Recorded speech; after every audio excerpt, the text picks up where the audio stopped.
यमुनानगर। और हरियाणा में सबसे कम आबाद गांव वाला जिला, कि जहां पर गांव में आबादी बहुत कम रहती है, वो है फरीदाबाद। यमुनानगर सबसे अधिक आबाद वाला, यमुनानगर सबसे अधिक आबाद वाला, और सबसे कम आबादी वाला कौन सा है? फरीदाबाद भी। हरियाणा में सबसे अधिक गैर आबाद गांव वाला जिला मेवात भाई। जहां पर गैर आबाद गांव है वो कौन सा है? मेवात। और सबसे कम गैर आबाद गांव आपके कौन सा कहां पर पड़ते हैं? फतेहाबाद में। वहां पर तो भाई गांव तो हैं लेकिन वहां पर पॉपुलेशन है ही नहीं, जीरो ही है वहां पर। ठीक है, चलते हैं आगे। हालांकि इस लेवल पे नहीं पूछता, चलते हैं। हरियाणा में सर्वाधिक ग्राम पंचायत, सबसे ज्यादा ग्राम पंचायत आपकी कहां है? भाई अगर आपके गांव वहां पर होंगे तो सबसे ज्यादा ग्राम पंचायत भी आपकी कहां होगी? अगर गांव यमुनानगर में है तो ग्राम पंचायत भी आपकी कहां होंगी? यमुनानगर में ही होंगी। ये 403 वगैरह ये याद मत रख लेना। नोट, चरखी दादरी के गठन से पहले भिवानी जिले में सबसे ज्यादा था ग्राम पंचायत। समझ पा रहे हो? चरखी दादरी के गठन से पहले इसका आंसर क्या आता था? भिवानी। लेकिन अब भिवानी इसका आंसर नहीं है। अब राइट आंसर क्या है? यमुनानगर। अब राइट आंसर क्या है? यमुनानगर है भाई। चलते हैं नेक्स्ट क्वेश्चन की तरफ। भाई हरियाणा में सबसे कम ग्राम पंचायत वाला जिला, सबसे ज्यादा तो यमुनानगर हो गया। सबसे ज्यादा ग्राम पंचायत कहां पर है? यमुनानगर में। और सबसे कम ग्राम पंचायत आपकी कहां पड़ती हैं? फरीदाबाद में। सबसे कम आपकी ग्राम पंचायत आपकी कहां पड़ती हैं? फरीदाबाद में भी। जय माता दी, जय शिव शंकर जी। दिल्ली पुलिस के लिए कल 9 बजे मैं मॉक टेस्ट लेके आऊंगा भाई, दिल्ली पुलिस के लिए। हाँ भाई बिल्कुल बिल्कुल बाबा जी क्रांति, बिल्कुल भाई, सेम टू सेम वही से करवा रहे हैं, आप चिंता ना कीजिएगा। हरियाणा में सर्वाधिक ग्राम सभा वाला जिला कौन सा है? सर्वाधिक ग्राम सभा वाला जिला हरियाणा में कौन सा है भाई? सर्वाधिक ग्राम सभा वाला जिला हरियाणा में कौन सा है? गुरुग्राम भाई, गुरुग्राम। सबसे ज्यादा ग्राम सभा वाला जिला कौन सा है? गुरुग्राम है भाई। चंदन व हाथी दांत की नक्काशी के लिए प्रसिद्ध गांव, ध्यान दीजिएगा मेरे भाई, पढ़ने के ऊपर फोकस कीजिएगा। चंदन और हाथी दांत की नक्काशी के लिए सबसे प्रसिद्ध गांव कौन सा है? सबसे प्रसिद्ध गांव कौन सा है? सबसे प्रसिद्ध गांव है बोंदवाल, बहादुरगढ़ और झज्जर। हाँ, इस बाबा के चक्कर में मत पड़ो, बाबा ने कई लोगों का जीवन खराब कर रखा ना पता हो तो। ठीक है, तो बाबा के चक्कर में मत पड़िएगा, बाबा से दूर ही रहिएगा। ठीक है, बोंद कला, बहादुरगढ़ और झज्जर हैं भाई। उसके बाद राज्य का दिल्ली की सीमा से लगने वाला अंतिम गांव, जो राज्य का है भाई, राज्य जो हमारा है उसका दिल्ली की सीमा से लगने वाला अंतिम गांव कौन सा है? अंतिम गांव भाई, अंतिम गांव बहादुरगढ़ में पड़ता है, जो कि झज्जर में है, बामनोली, बामनोली, बामनोली। ठीक है, बहादुरगढ़ खंड में और झज्जर डिस्ट्रिक्ट में जो दिल्ली की सीमा पर लगता हुआ अंतिम नाम है, दिल्ली की सीमा पर लगता हुआ अंतिम नाम है, नाम क्या है? बामनोली। उसका नाम क्या है? बामनोली भाई। उसके बाद हम आगे हैं, राज्य का रामायण कालीन गांव, राज्य का रामायण कालीन गांव भाई, रामायण कालीन, रामायण के समय का गांव कौन सा है? पोल्लड, पोल्लड, जो कि कहां है? कैथल में। राज्य का रामायण कालीन गांव का नाम क्या है? पोल्लड है भाई, पोल्लड, जो कि कहां पड़ता है? कैथल में ये पड़ता है भाई। कहां पड़ता है? कैथल में ये पड़ता है भाई, कैथल में। कहां पड़ेगा? पोल्लड। राज्य में रामायण के समय का भी गांव है, ये गांव रामायण के समय भी होता था, नाम क्या था? पोल्लड। और कहां पड़ता है? कैथल में। सुभाष चंद्र बोस ने देश छोड़ने से पहले अपना आखिरी भाषण किस गांव में दिया था? ध्यान दीजिएगा, सुभाष चंद्र बोस ने देश छोड़ने से पहले अपना आखिरी भाषण किस गांव में दिया था? उस गांव का नाम भी क्या है? आजाद हिंद ग्राम। आजाद हिंद ग्राम कहां पड़ता है? बहादुरगढ़ में। कहां पड़ेगा? बहादुरगढ़ में भी।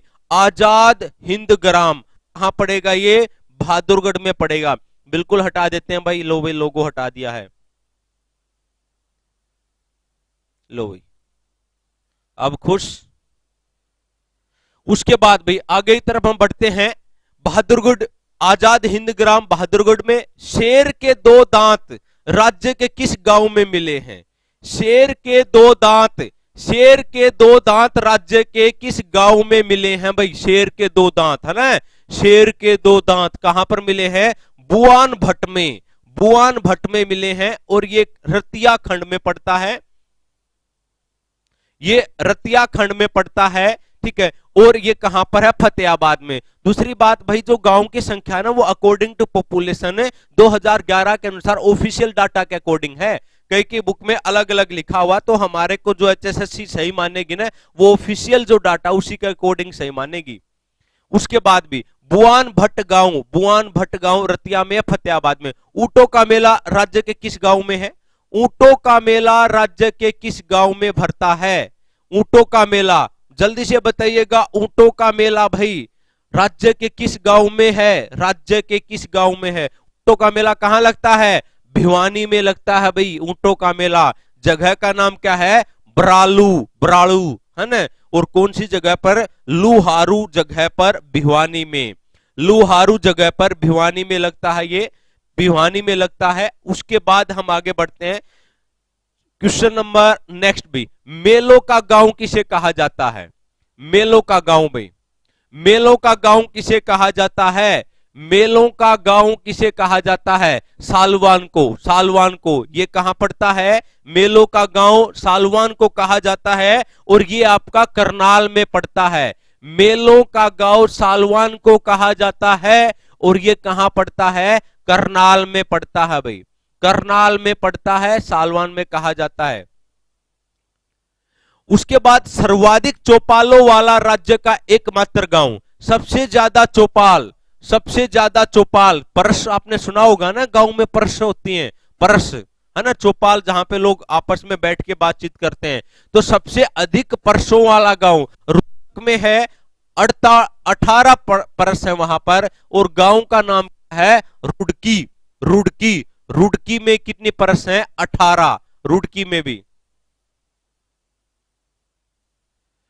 हाँ भाई, क्या है? रुड़की। दूसरी बात, आप लोगों ने क्या पढ़ा क्या नहीं पढ़ा है वो मतलब कि ऐसा नहीं है कि वो सही भी है, बहुत सारी किताबें तो मोस्टली भी कॉपी पेस्ट ही हैं, ठीक है, कॉपी पेस्ट है। मतलब कि हरियाणा में 99% जो पब्लिकेशन है वो कॉपी पेस्ट वाले हैं। इनको तो फिर भी मैं पहले ऑफिशियल डाटा से मिला लेता हूं कि भी कोई चीज गलत है तो उसको हम ठीक भी कर देते हैं, ठीक है। उसके बाद भी राज्य का एकमात्र महिला चौपाल वाला, महिला चौपाल भी अलग से एक महिला कि महिलाओं के लिए अलग से परस, कहां पर? उडाना में, कहां पर? उडाना में। और ये कहां पड़ता है? करनाल में। कहां पड़ता है? करनाल में भी। कहां पड़ता है? ये करनाल में पड़ता है। उसके बाद राज्य का गांधी ग्राम कहलाता है, राज्य का गांधी ग्राम, राज्य का गांधी ग्राम किसे कहा जाता है? राज्य का गांधी ग्राम घासेडा, घासेडा को कहा जाता है गांधी ग्राम भाई। और ये कहां पड़ता है? नू में पड़ता है। जो आंसर है ना सिर्फ उसको आप बोलोगे, जैसे घासेडा, गांधी ग्राम, बस इतना लिखिएगा, याद रहेगा, ठीक है। और बाद में हम बात करेंगे इस क्लास के बाद में, अभी कंटिन्यू पढ़ते जाइएगा। राज्य का गांधी ग्राम। और दूसरी बात, हर बच्चे के अकॉर्डिंग क्लास नहीं हो सकती ना, कोई कह रहा है डिस्ट्रिक्ट करवाओ, कोई कह रहा है कंप्यूटर करवाओ, कोई ये कह रहा है ना, सारी की सारी चीजें मतलब कि देख के ही होती हैं जो चीजें बेस्ट होती हैं, ठीक है। घासेडा है ना, गांधी ग्राम। राज्य का सर्वाधिक स्वतंत्रता सेनानी देने वाला गांव, सबसे ज्यादा स्वतंत्रता सेनानी किस गांव से है भाई? सबसे ज्यादा स्वतंत्रता सेनानी, सबसे ज्यादा स्वतंत्रता सेनानी देने वाला गांव कौन सा? लुखी, लुखी सबसे ज्यादा स्वतंत्रता सेनानी देने वाला गांव है ये। और कहां पर पड़ता है? रेवाड़ी में, रेवाड़ी में सबसे ज्यादा स्वतंत्रता सेनानी लुखी गांव से है। और कहां पर? रेवाड़ी में भाई। सबसे बड़ा अशोक चक्कर राज्य के किस गांव में स्थित है? सबसे बड़ा अशोक चक्कर, सबसे बड़ा अशोक चक्कर राज्य के किस गांव में स्थापित है? राज्य के किस गांव में स्थापित है? टोपरा कला, यमुना नगर। टोपरा कला में कौन सी जगह पर? यमुना नगर पर भी। अशोक चक्कर कहां पर स्थापित है? टोपरा कला, यमुना नगर। उसके बाद भाई क्वेश्चन नंबर नेक्स्ट, राजा सूरजमल के वंशज राज्य के किस गांव से संबंधित है? किस गांव से संबंधित है? राजा सूरजमल के वंशज राज्य के किस गांव से संबंधित है भाई? राजा सूरजमल के वंशज किससे संबंधित है? शेरगढ़ से भाई, शेरगढ़ से। और शेरगढ़ कहां से? कैथल से। शेरगढ़ कहां से? कैथल से भाई। शेरगढ़ कहां? कैथल से भाई। चलते हैं आगे। वर्तमान में राज्य का सर्वाधिक लिंगानुपात वाला गांव भाई, जहां पर सबसे ज्यादा लिंगानुपात है, बताइएगा भाई। सबसे ज्यादा लिंगानुपात है वर्तमान में, ये करंट अफेयर्स का डाल दीजिए, करंट अफेयर्स का। रिठाल, रिठाल फोगाट गांव है रोहतक में, जहां पर 1611/1000 है, सबसे ज्यादा सर्वाधिक लिंगानुपात वाला। ठीक है, बहुत बढ़िया। वैसे तो हम पीछे ही चल रहे हैं। सर्वाधिक हॉकी खिलाड़ी देने वाला राज्य है, सबसे ज्यादा हॉकी खिलाड़ी भाई आपका नॉर्थ इंडिया में ही पाए जाते हैं। वैसे हॉकी खिलाड़ी मोस्टली वहीं पर हैं, लेकिन कौन सा क्षेत्र है हॉकी खिलाड़ियों के लिए जो जाना जाता है? सापुरा, सापुरा कहां पर? कुरुक्षेत्र में। सापुरा आपका कहां पर? कुरुक्षेत्र में भाई, कुरुक्षेत्र में। सर्वाधिक फुटबॉल खिलाड़ी देने वाला राज्य का गांव, सबसे ज्यादा फुटबॉल खिलाड़ी किस राज्य से हैं भाई? सबसे ज्यादा फुटबॉल खिलाड़ी आपके किस राज्य से हैं? तो अलखपुरा, अलखपुरा कहां पड़ता है ये? भिवानी में। कहां पड़ता है? भिवानी में। भाई हमारे को जल्दी जल्दी और बहुत स्पीडली हमारे को रिवीजन करना, क्योंकि पेपर का टाइम बहुत कम है। अलग कहां पर? भिवानी में। सर्वाधिक फुटबॉल खिलाड़ी देने वाला राज्य का गांव अलखपुरा, भिवानी। घोड़ों का मेला राज्य के किस गांव में भरता है? बताइएगा भाई। घोड़ों का मेला, घोड़ों का मेला कहां लगता है? बेरी में। कहां लगता है? बेरी में घोड़ों का मेला। और ये कहां पड़ता है? ये आपका झज्जर में पड़ता है। घोड़ों का मेला आपका बेरी में लगता है और झज्जर में पड़ेगा। 4000 साल पुरानी दीवार राज्य के किस गांव में मिलती है? भाई 4000 साल पुरानी दीवार, बताइएगा। 4000 इतने साल पुरानी दीवार आपकी जींद में पड़ती है, इंटक कला में भी। इंटक कला कोई गांव है वहां पर ये पड़ती है भाई, इंटक कला में। इंटक कला में भाई, इंटक कला में। कहां पर? इंटक कला में, जींद में। सोने के आभूषणों के निर्माण के लिए प्रसिद्ध राज्य का प्राचीन गांव। ध्यान दीजिएगा, जो आपके सोने के जो आभूषण हैं, सोने के जो आभूषण हैं उनके निर्माण के लिए प्रसिद्ध राज्य का प्राचीन गांव, प्राचीन गांव आपका कौन सा है? कुणाल। कौन सा है? कुणाल, फतेहाबाद में भाई। सोने के आभूषणों के निर्माण के लिए प्रसिद्ध राज्य का प्राचीन गांव आपका कौन सा है? कुणाल है। और ये कहां पड़ता है? फतेहाबाद में भाई, सोनों के आभूषणों के लिए। और राज्य का सबसे बड़ा गांव कौन सा है? राज्य का सबसे बड़ा गांव कौन सा? सिसा, सिसाई भाई। कहां पर? हिसार में, सिसाई। राज्य का सबसे प्राचीन गांव, राज्य का सबसे प्राचीन गांव, राज्य का सबसे प्राचीन गांव कौन सा? कुणाल, कुणाल। ये कहां? फतेहाबाद में भाई, जहां पर सोने के आभूषण पाए जाते हैं, कुमाल में, कुणाल में भी। कुणाल भाई, हाँ मुकुट भी मिला था, बिल्कुल संजय कुमार जी, बहुत बढ़िया। सिसाई भाई। उसके बाद सबसे प्राचीन गांव कौन सा है? कुणाल है। और कहां पड़ता है? ये फतेहाबाद में। विचित्र आकार की ईंट राज्य के किस गांव से मिली है?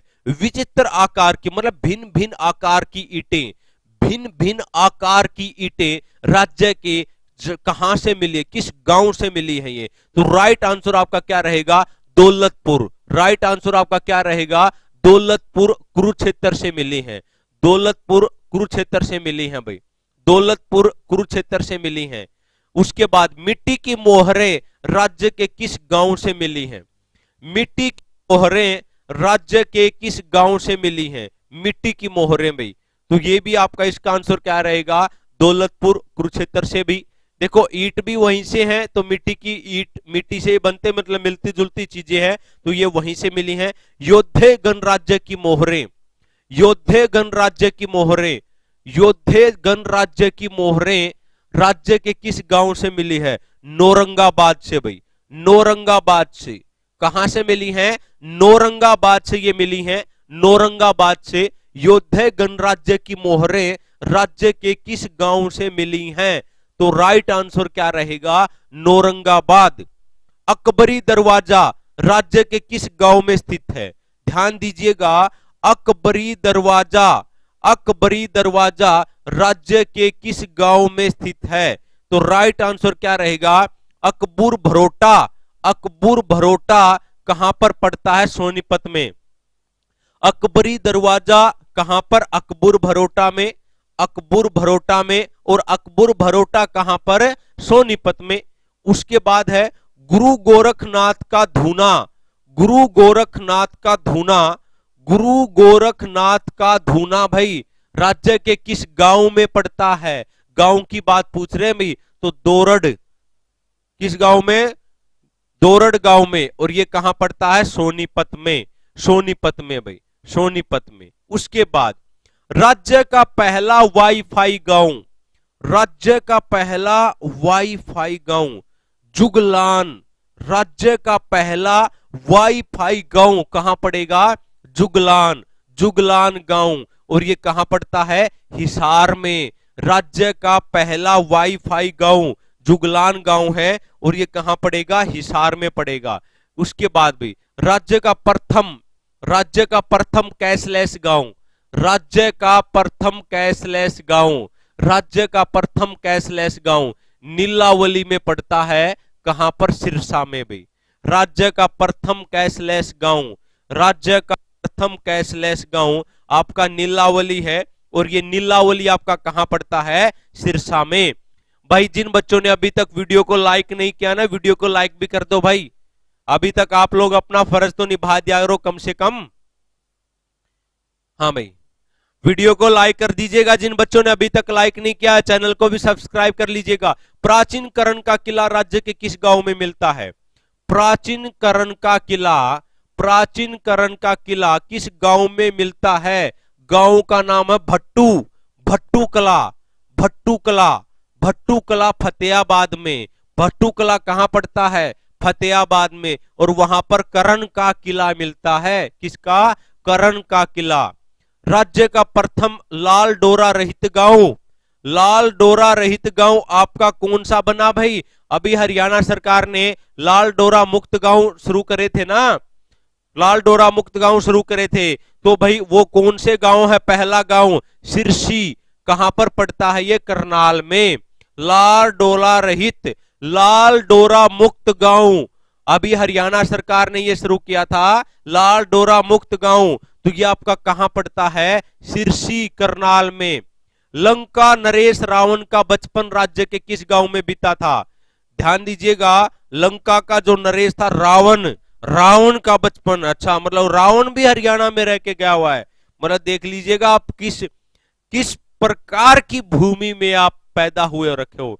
मतलब यहां पर जो पैदा हुआ है उसने हर फील्ड में कुछ ना कुछ अपना नाम रोशन किया भाई।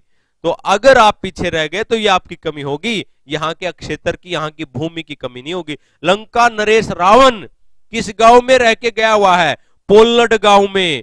कैथल, रामायण, अरे ये वही है ना, उसी मतलब रामायण के गांव का, रामायण कालीन गांव भी है ये। तो रावण का बचपन कहां गुजरा? पोल्लड में गुजरा, कैथल में। कोटिला पंडित राज्य के किस गांव के हैं? कोटिला जो पंडित हैं भाई, कोटिला पंडित सुना होगा ना, तो कोटिला पंडित किस गांव से बिलोंग करते हैं? कोहांड, कोहांड। हाँ भाई, तो किस गांव से बिलोंग करते हैं कोटिला पंडित? है कोहांड गांव से। कैसे कोटिला, कैसे कोहांड और कैसे करनाल, तीनों में कै आ रहा भाई। मध्यकाल में देश की राजधानी राज्य का कौन सा गांव था? ध्यान दीजिएगा, प्राचीन समय की बात कर रहा है कि भी उस समय पर देश की राजधानी का राज्य कौन सा गांव था? मध्यकाल की बात कर रहा भाई ये। मध्यकाल में देश की राजधानी राज्य का कौन सा गांव था भाई? राज्य की राजधानी कौन सा गांव हुआ करता था? सरूधना अंबाला, सरूधना अंबाला। जबरदस्त तरीके से पढ़ेंगे और एग्जाम्स में ऐसे होता है, कंटिन्यू जल्दी जल्दी हमारे को पढ़ना है। राज्य का छोटी इटली के नाम से प्रसिद्ध गांव। अपने हरियाणा में छोटी इटली के नाम से कौन सा गांव फेमस है भाई? छोटी इटली के नाम से। सब बच्चे मतलब कि आपने आंसर लिखते हुए चलना है सब बच्चों ने, अगर हरियाणा जीके में 100% मार्क्स लेने तो। छोटी इटली के नाम से कौन सा गांव है? धरेड़ू। धरेड़ू। और ये कहां पड़ता है? कैथल में। धरेड़ू गांव कहां पड़ता है? कैथल में। हरियाणा का प्रथम वह गांव जिसने बेटी के विवाह के लिए यह शर्त रखी कि बेटी का विवाह उसी गांव में होगा जिसके घर में शौचालय होगा। क्या जबरदस्त बात कही है कि भी बेटी का गांव वहां होगा, बेटी का गांव नहीं, बेटी का ब्याह वहां करेंगे जड़ा भाई शौचालय होगा। हमारी बेटी बाहर घूमने के लिए नहीं जाएगी। तो राइट आंसर क्या है? गोदिका। गोदिका किस जिले में पड़ता है? सिरसा जिले में। बहुत बढ़िया भाई, सिरसा जिले वालों ने ये बहुत अच्छा काम किया है, उनके ऊपर प्राउड है कि भी हमारी बच्चों के लिए वो इतना सोचते हैं। अब ये आ गया अपने वाला क्वेश्चन। 24 गांव से संबंधित ऐतिहासिक चौबीसी चबूतरा स्थित कहां पर है? देखो पहले तो 24 गांव होते थे, लेकिन अब वो 43-44 गांव यहां पर हैं। 43-44 गांव इसके अंदर इंक्लूड होते हैं, ठीक। अठगामा इंक्लूड होने के बाद और भी गांव छोटे मोटे बनने के बाद, लेकिन इसको चौबीसी चबूतरे के नाम से जाना जाता है, जहां पर ऐतिहासिक फैसले लिए जाते हैं। तो ये आपका कहां पड़ता है? ये आपका महम में पड़ता है। और भाई ये अपना पैतृक गांव भी मेरा यही है, महम ही है, ठीक है, महम से ही, ठीक है, महम खंड में है। तो 24 गांव से संबंधित आपका कौन सा गांव है? महम। राज्य की उत्तरी सीमा पर स्थित अंतिम गांव। हमारे राज्य की उत्तरी सीमा पर सबसे ऊपर की तरफ कौन सा राज्य पड़ता? अंतिम गांव शाहपुर। शाहपुर कहां पर? पंचकुला में। पंचकुला का शाहपुर गांव सबसे ऊपर है भाई। दक्षिणी सीमा पर दोहा नू में, मतलब ये तो सबसे ऊपर और ये सबसे नीचे, ठीक है। उसके बाद पूर्वी सीमा पर इधर वाला कौन सा है? ताजेवाला। ये आपका कहां पड़ेगा? यमुनानगर में। यमुनानगर में भाई। और पश्चिमी सीमा पर कौन सा गांव पड़ता है? पश्चिम की सीमा पर चौटाला गांव। कहां पर? सिरसा में। चौटाला गांव कहां पड़ता है? सिरसा में भाई। Point clear? पॉइंट क्लियर भाई। राज्य की सबसे ऊपर कौन सा गांव पड़ता है? शाहपुर पड़ेगा सबसे ऊपर, शाहपुर गांव पड़ेगा भाई। राज्य की दक्षिण सीमा पर स्थित अंतिम गांव कौन सा पड़ेगा? दोहा और नूह पड़ेगा सबसे नीचे। सबसे ऊपर शाहपुर, सबसे नीचे दोहा, सबसे उधर ताजेवाला, सबसे उधर चौटाला। चौटाला, ताजेवाला, नीचे आपका दोहा और ऊपर आपका शाहपुर। शाहपुर आपका ताजेवाला, नीचे दोहा और उधर चौटाला। चारों के चारों गांव हो गए हैं अब क्लियर। उसके बाद भी पशुओं का सबसे बड़ा मेला। पशुओं का सबसे बड़ा मेला कहां लगता है भाई? पशुओं का सबसे बड़ा मेला कहां लगता है? पशुओं का सबसे बड़ा मेला, पशुओं का सबसे बड़ा मेला लगता है जहाजगढ़ में। जहाजगढ़ में। और जहाजगढ़ आपका कहां पड़ता है? झज्जर में भाई। जहाजगढ़ आपका कहां पड़ता है? झज्जर में पड़ता है। जहाजगढ़ आपका कहां पड़ेगा? झज्जर में पड़ेगा। और अभी भी 140 बच्चे वीडियो को देख रहे हैं, लेकिन सिर्फ 130 बच्चों ने, मतलब 130 तो पहले जा चुके होंगे, ठीक है। तो ज्यादा से ज्यादा वीडियो को भाई लाइक करो भाई, अगर आपको लगता कि आपको इस टाइप के क्वेश्चनों की जरूरत है। एकलव्य का एकमात्र मंदिर, एकलव्य का एकमात्र मंदिर किस गांव में है? एकलव्य का एकमात्र मंदिर कहां पर पड़ता है? खांडसा में। और खांडसा कहां पर है? गुरुग्राम में। गुरुग्राम में। एकलव्य का एकमात्र मंदिर, एकलव्य का एकमात्र मंदिर कहां पड़ता है? खांडसा में। और कहां पर? गुरुग्राम में भाई। उसके बाद परशुराम भगवान का एकमात्र मंदिर, परशुराम भगवान का एकमात्र मंदिर, ये भी खांडा गांव। खांडा गांव कहां पर? जींद में भाई। ध्यान दीजिएगा, कैसे ही शुरू होते हैं भाई। एकलव्य का मंदिर तो खांडसा में और परशुराम भगवान का मंदिर खांडा में, लेकिन ये खांडसा आपका पड़ता गुरुग्राम में और ये खांडा आपका पड़ता जींद में, जहां पर परशुराम भगवान का मंदिर है। सूर्य भगवान की मां अदिति का एकमात्र मंदिर, सूर्य भगवान की मां अदिति का एकमात्र मंदिर हरियाणा में पूछा गया, ये वाला क्वेश्चन है भाई। तो ये आपका कहां पड़ता है? अमीन। अमीन गांव में पड़ता, कहां पर? कुरुक्षेत्र में।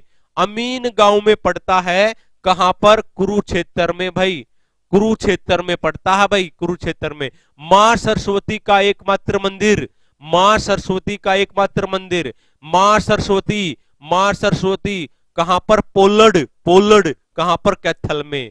मां सरस्वती का कैथल में, सूर्य भगवान की मां अदिति का अमीन में, और उसके बाद भाई आपका परशुराम का खंडा में, और एकलव का खांडसा में।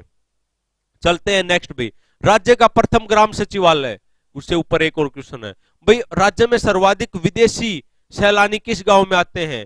भाई विदेशी किस गांव में आते हैं भाई? किस गांव में आते हैं विदेशी सैलानी? किस गांव में आते हैं? तो प्रतापगढ़ झज्जर में भाई, प्रतापगढ़ झज्जर में। राज्य का प्रथम ग्राम सचिवालय, प्रथम ग्राम सचिवालय राज्य का कौन सा है? हैबतपुर, जींद में भाई। हरियाणा राज्य का प्रथम ग्राम सचिवालय, प्रथम ग्राम सचिवालय आपका कौन सा है? हैबतपुर, हैबतपुर जींद में पड़ता है। राज्य में अमर शहीदों का गांव, अमर शहीदों का गांव किसे कहा जाता है? जल्दी जल्दी करेंगे, आज हमारे 3 टॉपिक और होने वाले हैं। एक हमारा हरियाणा के जितने गांव से संबंधित क्वेश्चन पूछे जाते हैं, किसी भी प्रकार का क्वेश्चन है वो सारे कवर अप हो जाएंगे। दूसरा हमारा माउंट एवरेस्ट से संबंधित क्वेश्चन कवर अप हो जाएंगे।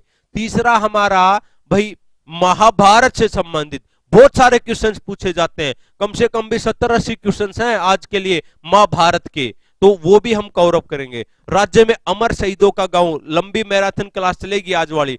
तिगांव गांव पड़ता है, और ये कहां पर पड़ता है? फरीदाबाद में भी। कहां पड़ता है? फरीदाबाद में। और चिंता करने की बात नहीं है, जो हम यहां पर पढ़ रहे हैं इसकी पीडीएफ आपको नीचे टेलीग्राम ग्रुप का लिंक दे रखा, वहां पर मिल जाएगी। तो चैनल को सब्सक्राइब कर लीजिएगा और टेलीग्राम से जुड़ जाइएगा, ताकि आपको वहां पर ये सब चीजें मिलती रहे। उसके बाद भी बात करते हैं अब माउंट एवरेस्ट से संबंधित, कि माउंट एवरेस्ट से संबंधित हरियाणा में कौन कौन से क्वेश्चंस पूछे गए, कौन कौन से क्वेश्चंस पूछे जाने की संभावना है। नहीं, दिल्ली पुलिस को नहीं बोले संदी लांबा जी, नहीं बोले हैं भाई।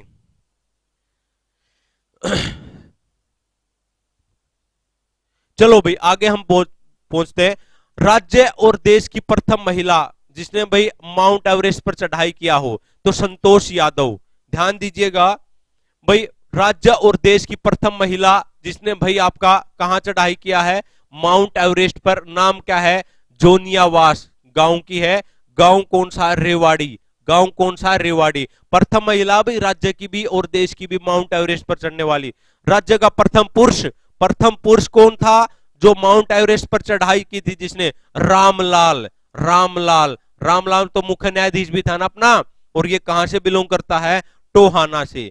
लेकिन ये हमने पहले भी पढ़ा हुआ था, रामलाल माउंट एवरेस्ट पर चढ़ने वाला प्रथम पुरुष है, टोहाना से बिलोंग करता है, टोहाना से बिलोंग करता है, और फतेहाबाद में टोहाना। प्रथम जुड़वा बहनें, प्रथम कौन सी जुड़वा बहनें हैं भाई? प्रथम जुड़वा बहनें कौन सी हैं? ठीक है, भारत और विसव की है ये, तेगसी और नेगसी मलिक। तेगसी और नेगसी मलिक ये आपकी कहां से है? सोनीपत से। प्रथम जुड़वा बहनें माउंट एवरेस्ट को फतह करने वाली, माउंट एवरेस्ट पर चढ़ने वाली, तेगसी और नेगसी मलिक सोनीपत से बिलोंग करते हैं। पहली ब्लाइंड महिला, अंधी महिला कौन थी भी जो वहां तक पहुंच गई थी? पहली ब्लाइंड महिला, तो नाम क्या है? ब्लाइंड मांडवी गर्ग, हिसार से हैं, और ये विसव की भी प्रथम ब्लाइंड महिला है भाई। विसव की भी प्रथम ब्लाइंड महिला है, विसव की भी प्रथम ब्लाइंड महिला है ये मांडवी गर्ग। कंचनजंगा फतह करने वाली प्रथम हरियाणवी कौन है? गौरव काद्यान। प्रथम हरियाणवी कौन है भाई करने वाले? कंचनजंगा को फतह करने वाला प्रथम हरियाणवी का नाम क्या है? गौरव काद्यान। गौरव काद्यान कहां से बिलोंग करता है? गौरव काद्यान आपका कहां से बिलोंग करेगा? गौरव काद्यान आपका झज्जर से बिलोंग करता है, झज्जर से। कंचनजंगा पर पहुंचने वाला प्रथम हरियाणवी का नाम क्या है? गौरव काद्यान। कहां से बिलोंग करता है? झज्जर से। उसके बाद भाई माउंट एवरेस्ट फतह करने वाला प्रथम पिता और पुत्री जोड़ी, भाई ऐसे कौन से मां बाप हैं जो अपनी बेटी को लेके वहां तक पहुंच गया माउंट एवरेस्ट पर? पिता और पुत्र कौन है भाई? अजीत बजाज, अजीत बजाज और उनकी बेटी दिया बजाज कहां से बिलोंग करते हैं? गुरुग्राम से। बजाज है ना, वहां जाके भाई इन्होंने बजा दिया पूरे विश्व में डंका कि भी लो भाई बाप बेटी ने कमाल कर दिया है। अजित अजित और दिया बजाज थे भाई। अजित पिताजी का नाम है, बेटी का नाम दिया बजाज है। माउंट एवरेस्ट पर चढ़ने वाली सबसे कम उम्र की हरियाणवी महिला, सबसे कम उम्र की, सबसे कम उम्र की। देखो अगर हम क्वेश्चनों के एक साथ ही करते हैं ना, पॉइंट टू पॉइंट हम पढ़ रहे हैं, यहां पे कोई थ्योरी नहीं पढ़ रहे हैं, ठीक है। ये एक प्रकार से जैसे हम पहले, मैं जब पंजाब यूनिवर्सिटी में था तो उस टाइम पर हम ऐसे ही करते थे कि भी 10 बच्चों का ग्रुप बन जाता था और किसी ने कोई किताब उठाए, कोई नोट्स उठाए तो भाई बोलना शुरू कर देता, इसका ये, इसका ये, इसका ये, इसका ये, फिर वो थक जाता, दूसरा बोलना शुरू कर देता। मतलब बेस्ट तैयारी ये ऐसे ही होती है कि जल्दी जल्दी चीजों को करना एग्जाम से पहले। हरियाणवी महिला कौन थी सबसे कम उम्र वाली? नाम था शिवांगी पाठक, नाम था शिवांगी पाठक। कहां से बिलोंग करती है? हिसार से बिलोंग करती है भाई, हिसार से। क्वेश्चन नंबर नेक्स्ट भाई, माउंट एवरेस्ट की चढ़ाई पर चढ़ने वाला सबसे कम उम्र का हरियाणवी पुरुष, ये तो महिला थी शिवांगी पाठक, और ये कौन है? नरेंद्र यादव, नेहरूगढ़ से है भाई। नरेंद्र यादव नए से नेहरूगढ़ और रेवाड़ी से बिलोंग करते हैं ये। हाँ भाई, कहां से बिलोंग करते हैं? रेवाड़ी से ये बिलोंग करते हैं भाई, रेवाड़ी से बिलोंग करते हैं। देखो सबसे कम उम्र की महिला शिवांगी पाठक, सबसे कम उम्र का लड़का कौन है? नरेंद्र यादव। उसके बाद माउंट एवरेस्ट की चीन व नेपाल के रास्ते चढ़ाई करने वाली प्रथम भारतीय महिला। क्या क्वेश्चन है, बार बार पूछा जाने वाला क्वेश्चन है। चीन व नेपाल की साइड से, हमारी साइड से नहीं, उनकी साइड से कौन चढ़ा था? उनकी साइड से कौन चढ़ा था? तो अनीता कुंडू, अनीता कुंडू हिसार से बिलोंग करती है। अनीता कुंडू कहां से बिलोंग करती है? हिसार से बिलोंग करती है भाई, अनीता कुंडू हिसार से। चलिएगा उसके बाद भाई पर्वतारोही कौन है भाई? आशा सिंह।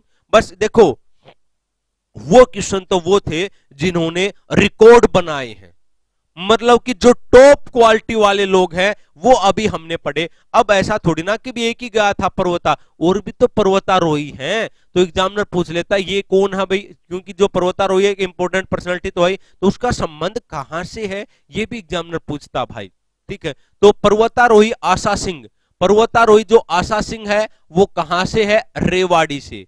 ममता सोदा, पर्वतारोही ममता सोदा, बस इतना याद रखना है, इसका संबंध कहां से है?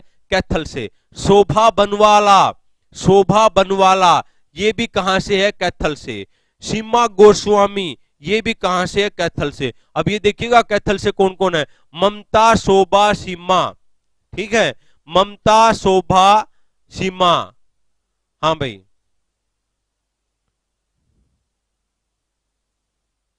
ममता, शोभा और गोस्वामी, ठीक है, सीमा गोस्वामी। तो किसी भी प्रकार से याद रख लीजिएगा, ठीक है। उसके बाद भाई एक और है आशा सिंह, वो आपकी चीन से बिलोंग करती है।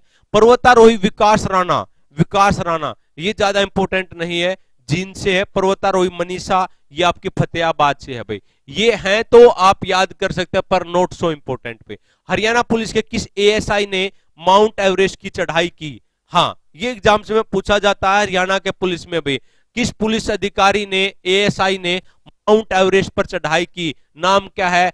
कपिल ठाकुर, कपिल ठाकुर। कब? 2019 में। कब? 2019 में।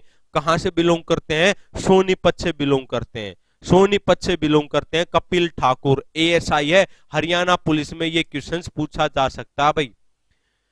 किस हरियाणा पर्वतारोही की माउंट एवरेस्ट पर सफलतापूर्वक चढ़ने के बाद मृत्यु हो गई थी? मतलब बेचारा चढ़ तो गया था वहां तक, लेकिन वहां जाने के बाद उसकी मृत्यु हो गई थी।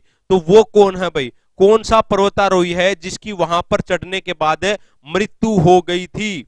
मृत्यु हो गई थी, तो उसका नाम क्या है? रवि ठाकुर। नाम क्या है? रवि ठाकुर। उसके बाद भी राज्य सरकार ने विश्व की 10 सबसे ऊंची चोटियों पर चढ़ने वाले पर्वतारोही को 5 लाख रुपए का नगद इनाम और खेल कोटे के तहत ग्रेड सी सर्टिफिकेट जारी करने का फैसला किया है भाई। ये करंट अफेयर्स का क्वेश्चन है।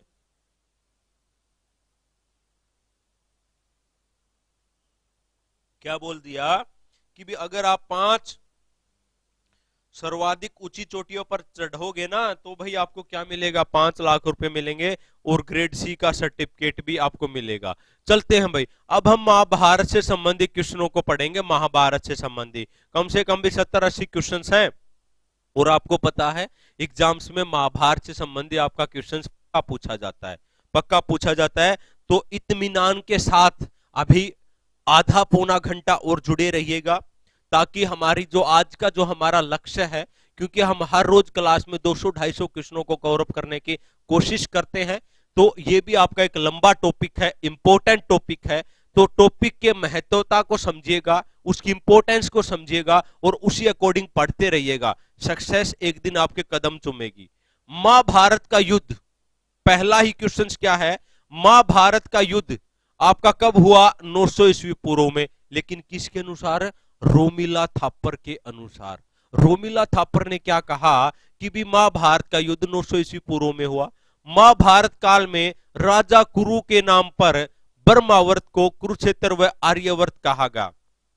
ध्यान दीजिएगा, जो महाभारत काल में राजा कुरु के नाम पर ब्रह्मावर्त हुआ, उसको क्या कहा गया, ब्रह्मावर्त को ही क्या बोला गया, कुरुक्षेत्र कहा गया और उसी को आर्यवर्त के नाम से जाना जाता है। मींस राजा कुरु के नाम से तो ब्रह्मावर्त पड़ गया, उसके बाद उसको कुरुक्षेत्र कहा गया और आर्यवर्त कहा गया। उसके बाद भी महाभारत के नकुल दिग्विजय, महाभारत के जो नकुल दिग्विजय शीर्षक में रोहतक व सिरसा का वर्णन है। ध्यान दीजिएगा, महाभारत के समय की जो रचनाएं है नकुल दिग्विजय, नकुल दिग्विजय, नकुल दिग्विजय में हरियाणा के किन का नाम है भाई, वर्णन, रोहतक का भी वहां पर नाम है और सिरसा का भी वहां पर वर्णन है। मतलब रोहतक सिरसा पहले के समय के ही हैं भाई, उस समय पर इनका भी नाम होता था। कौरव वंश का संस्थापक कौन था, कौरव वंश का संस्थापक कौन था, राजा कुरु, राजा कुरु कौरव वंश का संस्थापक था। महाभारत काल में हरियाणा का नाम, महाभारत काल में हरियाणा का नाम, महाभारत काल में हरियाणा का नाम क्या था भाई, महाभारत काल में हरियाणा का नाम बहुधान्यक था। क्या था, बहुधान्यक था भाई। महाभारत में हरियाणा का नाम बहुधान्यक था। जिन बच्चों ने अभी तक वीडियो को लाइक नहीं किया है तो वो जल्दी से लाइक भी कर दीजिएगा।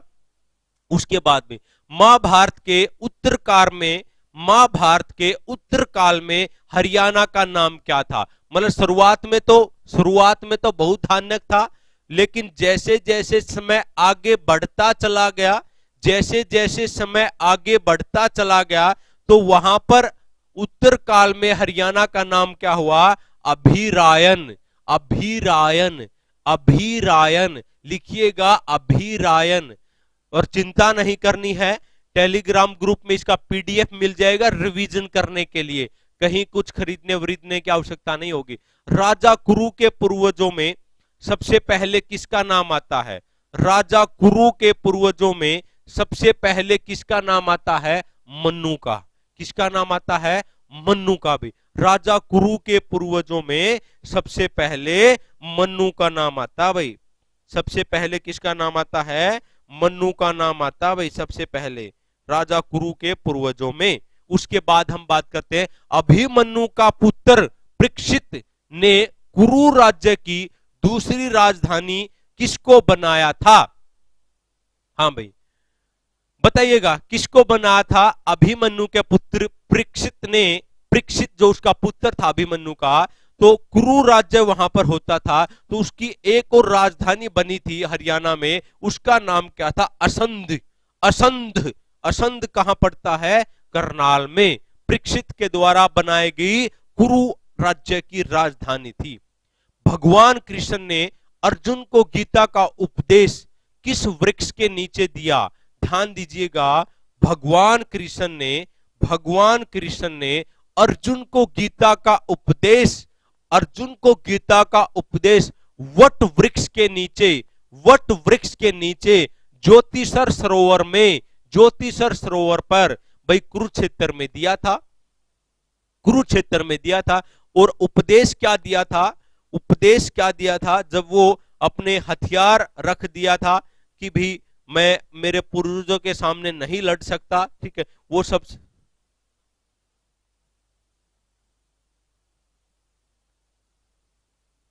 नीतीश कुमार जी बिल्कुल नहीं है जी, विद्यापीठ टाइम्स को अब हम लेफ्ट कर चुके हैं और अब हम यहां पर पढ़ा रहे हैं। बिल्कुल नहीं है विद्यापीठ के साथ भाई, क्योंकि वहां पर हमारी आइडियोलॉजी ही नहीं मिल रही थी, जिस टाइप के विचारधारा है। चलते हैं आगे। ज्योतिसर सरोवर का अर्थ ज्ञान का सरोवर। ज्योतिसर सरोवर का अर्थ क्या होता है? ज्ञान का सरोवर, ज्ञान का सरोवर। ज्योतिसर सरोवर का अर्थ क्या है? ज्ञान का सरोवर। उसके बाद में महाभारत कालीन राजा, राजा कुरु कौन था भाई? महाभारत कालीन राजा कौन था? राजा कुरु, कुरुक्षेत्र का राजा होता था ये, महाभारत कालीन राजा है ये भी। उसके बाद भी नुकुल, राजा कार्तिकेय रोहतक का होता था। राजा कर्ण आपका कहां का होता था? करनाल का भाई। राजा कार्तिकेय आपका कहां का होता था? रोहतक का भाई। उस समय के राजा देखिएगा, राजा कार्तिकेय कहां से? रोहतक से। राजा कर्ण आपका कहां होता था महाभारत में? करनाल का राजा होता था। द्रोणाचार्य स्टेडियम कहां पर पड़ता है? कुरुक्षेत्र में। द्रोणाचार्य स्टेडियम, द्रोणाचार्य स्टेडियम कहां पड़ता है भाई? द्रोणाचार्य स्टेडियम आपका कुरुक्षेत्र में पड़ता है। चंद्रकूप भाई, फन फॉर फ्रेंड्स भाई, अब मेरे हिसाब से ये कोई इशू नहीं है कि क्यों छोड़ दिया, क्या करना चाहिए, मतलब वो मेरे पर्सनल इश्यूज है, मेरी अपनी, मतलब कि मैं मतलब एडवोकेट भी हूं भाई, आपका पॉलिटिकल साइंस भी पढ़ाता हूं, तो ये मेरी स्वतंत्रता है कि मैं कहां पर पढ़ाऊं कहां पर ना पढ़ाऊं। मुझे अच्छा नहीं लगा तो मैंने छोड़ दिया, अब यहां पर अच्छा लग रहा तो मैं पढ़ा रहा हूं, तो इसमें कुछ मतलब कि बेकार की बातें करने का कोई फायदा नहीं है। चंद्रकूप कुएं का निर्माण, चंद्रकूप कुएं का निर्माण आपका कहां हुआ? कुरुक्षेत्र में हुआ। और किसके द्वारा किया गया? राजा युधिष्ठिर के द्वारा। राजा युधिष्ठिर के द्वारा चंद्रकूप कुएं का निर्माण किया गया भाई। राजा युधिष्ठिर के द्वारा चंद्रकूप कुएं का निर्माण किया गया। विष्णुकूप, रुद्रकूप, देवी कूप, ये सारे के सारे कूप कहां पर हैं? कुरुक्षेत्र में हैं। चंद्रकूप बनाया राजा युधिष्ठिर ने, कई बार एग्जाम्स में पूछा जा चुका है भाई। विष्णुकूप, रुद्रकूप, देवी कूप, सारे के सारे कूप कहां पड़ते हैं? कुरुक्षेत्र में। मिट्टी के बर्तन कहां से मिले हैं? महाभारत के समय के मिट्टी के बर्तन भाई, जो हमारी महाभारत हुई थी तो उस समय मिट्टी के बर्तन भी मिले थे भाई। तो वो कहां से मिले थे? खेड़ी गुज्जर में। खेड़ी गुज्जर, और खेड़ी गुज्जर आपका कहां पड़ता है? सोनीपत में। कहां पड़ेगा? सोनीपत से मिट्टी के बर्तन मिले थे, और वो किस समय के थे? महाभारत समय के। गांव का नाम क्या है? खेड़ी गुज्जर। खेड़ी गुज्जर भाई, खेड़ी गुज्जर। चलते हैं आगे। महाभारत का युद्ध चला था कितने दिन? 18 दिन। 18 दिन, 18 दिन भाई। पांडव की पंचवटी, पांडव की पंचवटी कहां पर है? पांडव की पंचवटी पलवल में। पलवल में कहां पड़ती है? पांडव की पंचवटी कहां पड़ती है? पलवल में भाई। ध्यान दीजिएगा, पैसे पंचवटी, पैसे पलवल, पांडव की पंचवटी पलवल में पड़ती है। उसके बाद यक्ष युधिष्ठिर जो संवाद हुआ यक्ष और युधिष्ठिर जो संवाद हुआ था, आपस में जो बातचीत हुई थी, वो कहां हुई थी? यक्ष और युधिष्ठिर के बीच में जो संवाद हुआ वो कहां हुआ था? गांव का नाम क्या है? सिकपाथरी गांव। गांव का नाम क्या है? सिकपाथरी गांव। और ये कहां हुआ था आपस में बातचीत? यक्ष और युधिष्ठिर के बीच में। पानीपत के गांव, पानीपत के गांव, पानीपत के गांव सिकपाथरी में भी। पानीपत के गांव सिकपाथरी में हुई थी यक्ष और युधिष्ठिर के बीच में संवाद। महाभारत कालीन काम्यक वन, व्यास वन, सूर्य वन, आदित्य वन, शीत वन। ध्यान दीजिएगा, सारे बच्चे एक बार लिखेंगे कमेंट में, काम्यक वन, काम्यक वन, व्यास वन, सूर्य वन, शीत वन, अदिति वन, सारे के सारे वन कहां पड़ते हैं? कुरुक्षेत्र में। कहां पड़ते हैं भाई? कुरुक्षेत्र में। काम्यक वन, व्यास, ध्यान से देखो, बार बार सुनोगे ना भाई, याद हो जाएंगी चीजें, याद हो जाएंगी। काम्यक वन, व्यास वन, सूर्य वन, अदिति वन, शीत वन कहां पड़ते हैं? कुरुक्षेत्र में। उसके बाद श्री कृष्ण और सरस्वती संग्रहालय, कितनी बार एचएसएससी ने ये क्वेश्चंस पूछा है, बहुत बार ये क्वेश्चंस पूछा गया है। ये आपका कहां पड़ेगा? कुरुक्षेत्र में। श्री कृष्ण संग्रहालय और सरस्वती संग्रहालय आपका कहां पड़ता है? आपका भाई कुरुक्षेत्र में। महाभारत युद्ध के दौरान दुर्योधन किस तीर्थ में धूप गया था भाई? बताइएगा भाई, कहां पर गया था? किस तीर्थ में गया था भाई? महाभारत युद्ध के दौरान दुर्योधन किस तीर्थ में गया था? तो भाई उस तीर्थ का नाम क्या था? सोम तीर्थ। क्या था? सोम तीर्थ पर गया था। और 107 शंख एक साथ बजाए जाते हैं यहां पर, 107 शंख एक साथ बजाए गए। श्री कृष्ण के रथ का नाम क्या था? कृष्ण जिस रथ के ऊपर सवार था उसके रथ का नाम क्या था? श्री कृष्ण के रथ का नाम क्या था भाई? श्री कृष्ण के रथ का नाम गरुड़ ध्वज, गरुड़ ध्वज भाई। श्री कृष्ण के रथ का नाम क्या था? गरुड़ ध्वज, गरुड़ ध्वज श्री कृष्ण के रथ का नाम था भाई। चलते हैं आगे भाई। श्री कृष्ण के धनुष का नाम बताइएगा भाई। श्री कृष्ण के धनुष का नाम क्या था भाई? श्री कृष्ण के धनुष का नाम, श्री कृष्ण के धनुष का नाम पूछ देता है। अजितंजय, अजितंजय, अजितंजय, अजितंजय। श्री कृष्ण के, श्री कृष्ण के, श्री कृष्ण के धनुष का नाम क्या था? धनुष का नाम अजितंजय था भाई, अजितंजय। और शंख का नाम क्या था? शंख पूछे, धनुष पूछे तो अजितंजय, शंख पूछे तो पांचंजय, पांच जने। शंख का नाम पूछे तो पांच जने, शंख का नाम था पांच जने।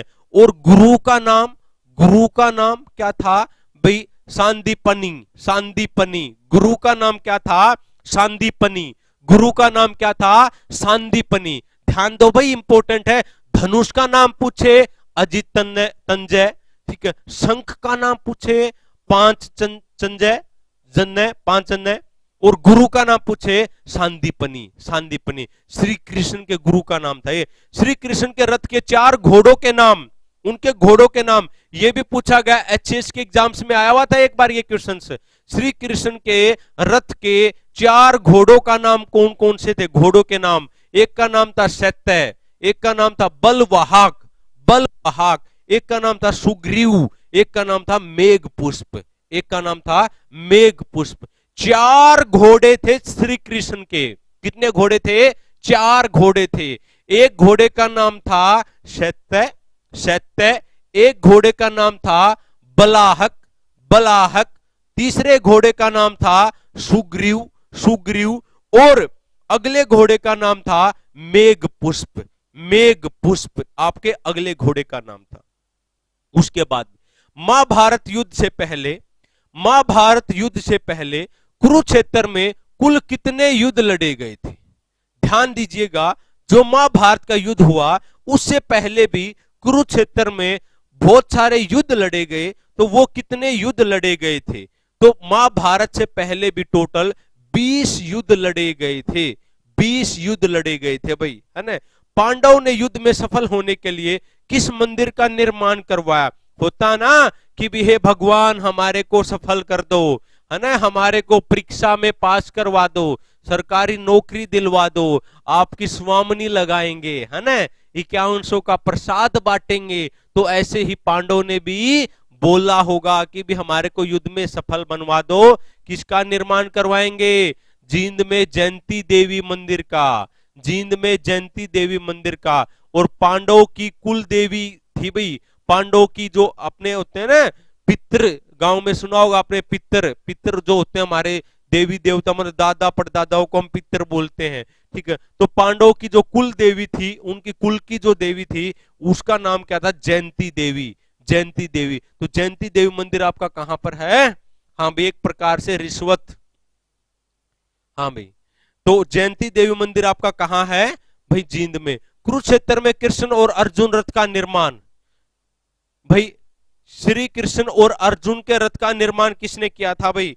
श्री कृष्ण और अर्जुन के रथ का निर्माण, भाई श्री कृष्ण और अर्जुन के रथ का निर्माण किसने किया था? किसने किया था भाई? किसने किया था? जल्दी से बताएगा। काम कोठी पीठ के शंकराचार्य ने, शंकराचार्य के द्वारा किया गया भाई, मजबूत रथ बनाया गया था शंकराचार्य के द्वारा, और काम कोठी पीठ के थे भाई, काम कोठी पीठ के शंकराचार्य के द्वारा। गीता भवन कुरुक्षेत्र की स्थापना, गीता जो भवन है आपका कुरुक्षेत्र में, उसकी स्थापना भाई आपकी रीवा मध्य प्रदेश के महाराजा के द्वारा की गई। पुराना नाम इसका क्या था? कुरुक्षेत्र पुस्तकालय, कुरुक्षेत्र पुस्तकालय। ध्यान दीजिएगा भाई, गीता भवन की स्थापना किसके द्वारा की गई? रीवा के द्वारा, जो कि मध्य प्रदेश का महाराजा होता था। और ये गीता भवन आपका कहां पड़ता है? गीता भवन आपका कहां पड़ता है? गीता भवन भाई, गीता भवन कुरुक्षेत्र में ये पड़ता है भाई। कहां पड़ता है? कुरुक्षेत्र में ये आपका पड़ता है। उसके बाद भी महाभारत के नुकुल दिग्विजय शीर्षक में राज्य के कितने दुर्गों का वर्णन है? जो महाभारत के नुकुल दिग्विजय जो शीर्षक था, मतलब जो रचना थी, उसमें हमारे यहाँ के कितने दुर्गों का वर्णन है? कितने दुर्गों का वर्णन है? कितने दुर्ग थे? कितने अक्षेत्रों का वर्णन था? 3 दुर्गों का वर्णन था भाई, 3 दुर्गों का। हरियाणा में किस स्थान का जल पांडव हेतु दूध में परिवर्तित हो गया था? ध्यान दीजिएगा भाई, कहां का जो जल था, पांडव में इतनी शक्ति थी कि भी जल किस में चेंज हो गया? जल दूध में चेंज हो गया। जल किस में चेंज हो गया? दूध में। कहां पर? सराहीवास में। कहां पर? सराहीवास में भी। सराहीवास नामक कोई क्षेत्र था जहां का जल आपका दूध में चेंज हो गया था। हरियाणा के किस स्थान पर पांडव की अस्थियां प्राप्त हुई? हरियाणा में कहां पर भाई? पांडव की हड्डियां मिली थी। पांडव की हड्डियां कहां पर मिली थी? अस्थिपुर में। मतलब उस जगह का नाम ही क्या रख दिया गया? अस्थिपुर, जहां से पांडव की हड्डियां मिली थी। महाभारत के भीष्म का वास्तविक नाम क्या था? महाभारत में जो भीष्म पितामह था, उसका वास्तविक नाम क्या था? देवव्रत। देवव्रत, देवव्रत भाई, देवव्रत। हाँ, लिखना ही नहीं आएगा, बिल्कुल सही बात बोल रहे हैं। चलो भाई, भीष्म पितामह का वास्तविक नाम क्या था? देवव्रत। और महाभारत में भगवत गीता के कुल कितने अध्याय हैं? बताइएगा, भगवत गीता के कुल कितने अध्याय हैं भाई? महाभारत काल में भगवत गीता के कुल कितने अध्याय हैं? भगवत गीता के 18 अध्याय हैं। 18 दिन ही महाभारत का युद्ध चला था भाई। महाभारत में हरियाणा को बहुधानक कहा गया। महाभारत में हरियाणा को बहुधानक कहा गया। बहुधानक का अर्थ क्या होता है? बहुधानक का अर्थ होता है अत्यधिक समृद्धि वाली भूमि। बहुधान्य मतलब बहुत ज्यादा धन। तो क्या मतलब हुआ? अत्यधिक समृद्धि वाली भूमि। जयद्रथ को किसने मारा था? अर्जुन ने। ये तो पता ना, जयद्रथ को किसने मारा था? क्योंकि जयद्रथ ने उनको जाने से रोक दिया था। और जो अभिमन्यु का वध करवाने में अहम रोल किसका था? जयद्रथ का था। इसलिए अर्जुन ने प्रतीक्षा की थी, शाम होने से पहले उसको मार दिया जाएगा। महाभारत के द्रोण पर्वत में, महाभारत का जो द्रोण पर्वत है, द्रोण पर्वत है, द्रोण पर्वत में किस गणराज्य का उल्लेख मिलता है? किस गणराज्य का उल्लेख मिलता है भाई? महाभारत के द्रोण पर्वत में किस गणराज्य का उल्लेख मिलता है? तो राइट आंसर जो होगा वो होगा योद्धा गणराज्य। जिस बच्चे ने अभी तक चैनल सब्सक्राइब नहीं किया है या भाई वीडियो को लाइक नहीं किया, तो भाई देखो भाई, आप लोगों के लिए इतना सब चीजें हम कर रहे हैं, तो आपको इतना तो बनता ही है ना कि भी आप चीजों को कम से कम सपोर्ट तो आप कर ही सकते हैं ना, और करना भी चाहिए। ये आपका नैतिक आधार है, ठीक है। महाभारत के समय दुर्योधन किस सरोवर में छुप गया था? लुक गया था ना भीम से डरता हुआ, तो उस सरोवर का नाम क्या था? ब्रह्म सरोवर। ब्रह्म सरोवर में छुप गया था भाई। महाभारत काल में राजा विराट की राजधानी, महाभारत काल में राजा विराट की राजधानी कौन सी थी? पिंजौर। और कल है ना हम 50 एमसीक्यू करेंगे भाई, कल हम 50 नहीं बल्कि ज्यादा करेंगे। कल हमें कंप्यूटर के क्वेश्चंस मैं आपको लेके आऊंगा एमसीक्यू प्रैक्टिस के लिए भाई, एमसीक्यू प्रैक्टिस के लिए। और ये कंप्यूटर की क्लास आपका दिल्ली पुलिस और आपकी जो ग्राम सचिव है, दोनों एग्जाम्स के लिए बहुत इंपॉर्टेंट है भाई। बहुत सारे बच्चों के मैसेजेस आ रहे हैं कि कंप्यूटर की क्लास नहीं हो रही, कंप्यूटर, तो एमसीक्यू प्रैक्टिस मैं आपको करवाऊंगा, क्योंकि इसमें एमसीक्यू प्रैक्टिस ही सही रास्ता है। तो नोटिफिकेशन आपको मिल जाएगा टेलीग्राम में, आप ऐड ऑन हो जाना, नीचे डिस्क्रिप्शन लिंक दे रखा है टेलीग्राम ग्रुप का, और ये नोट्स भी आपको टेलीग्राम ग्रुप में मिल जाएंगे जो के तो। महाभारत के समय पांडव सेना का शिविर आयोजित किया गया था, कहां पर भाई? महाभारत के समय पांडव सेना का जो शिविर है वो कहां पर लगाया गया था? श्यामसर तालाब के किनारे। और ये कहां है? चरखी दादरी में, वर्तमान में श्यामसर तालाब के किनारे भाई शिविर, वहां पर आयोजित ये किया गया था। महाभारत में मारे गए लोगों की शांति के लिए, महाभारत में मारे गए लोगों की शांति के लिए हरियाणा के किस स्थान पर पांडवों के द्वारा जल तर्पण और पिंडदान किया गया? भाई ध्यान दीजिएगा भाई, किस स्थान पर पांडवों के द्वारा पिंडदान दिया गया? हम भी तो करते हैं ना पिंडदान, किसी की मृत्यु हो जाती है तो जल तर्पण और पिंडदान कहां किया गया? पेहोवा में। कहां पर? कुरुक्षेत्र में। पेहोवा में। कहां पर? कुरुक्षेत्र में। पेहोवा में। कहां पर? कुरुक्षेत्र में भाई, पेहोवा में पिंडदान किया था। पांडवों ने अपने पूर्वजों का पिंडदान किया था, अपने पूर्वजों का। देखो जो उसमें मारे गए ना, सैनिक मारे गए युद्ध में, उनके लिए तो पिंडदान कहां किया? पेहोवा में। सैनिकों के लिए पेहोवा गए वो, लेकिन अपने पूर्वजों का पिंडदान उन्होंने कहां किया? पांडु पिंडारा में। पांडु पिंडारा में, मतलब खुद के लिए तो पांडु पिंडारा और दूसरों के लिए पेहोवा में, जींद में भाई। महाभारत के राजा इक्ष्वाकु की नगरी इक्कस ग्राम कहां पड़ता है? राजा इक्ष्वाकु होता था, और इक्कस गांव भी है, वो कहां पड़ता है? जींद में। जींद में इक्कस गांव भाई, आप लोगों ने सुना होगा राजा इक्ष्वाकु। किस किसने सुना इक्कस गांव भाई? किस किसने सुना है? जल्दी से बताइएगा, इक्कस गांव किस किसने सुना है? इक्कस गांव भाई जींद में ये पड़ता है। दुर्योधन युद्ध हारने के बाद कहां छुप गया था, जहां भीम ने उसको ढूंढकर मारा था भाई? बताइएगा। दुर्योधन युद्ध हारने के बाद, देखिएगा ये युद्ध हारने के बाद की बात कर रहा है, युद्ध तो हार चुका था वो, युद्ध हारने के बाद कहां छुप गया था? ये वाली क्लास आपकी डेली 8 बजे होती है भाई, डेली 8 बजे हरियाणा का सुपर फास्ट रिवीजन हम हर रोज करते हैं। सुपर फास्ट रिवीजन हर रोज करते हैं भाई, सुपर फास्ट रिवीजन भाई डेली 8 बजे, ठीक है। दुर्योधन युद्ध हारने के बाद कहां छुप गया था? जहां भीम ने उसको ढूंढकर मारा, तो ढूंढवा मतलब ढूंढकर मारा, तो ढूंढवा तीर्थ में। ढूंढकर मारा कहां पर? ढूंढवा तीर्थ। कहां पर ढूंढा? ढूंढवा तीर्थ। और ये कहां पड़ता है? जींद में भाई। उसके बाद महाभारत युद्ध जीतने पर पांडवों ने राजा के किस मंदिर में घोड़े अर्पित किए थे? भाई जब महाभारत का युद्ध जीत लिया था पांडवों के द्वारा, तो किस मंदिर में घोड़ों को अर्पित किया गया था? भाई लो भाई, अब युद्ध जीत लिया, इतने सारे घोड़े, इनको कहां लेके जाएंगे? तो वहां पर उनका अर्पित कर दिया भद्रकाली मंदिर। भद्रकाली मंदिर है वहां पर कुरुक्षेत्र में, तो उस मंदिर में घोड़े अर्पित किए गए थे, घोड़े अर्पित किए गए थे भद्रकाली मंदिर में। यदुवंशियों का भगवान कृष्ण व बलराम का मुंडन संस्कार राज्य के किस मंदिर में हुआ?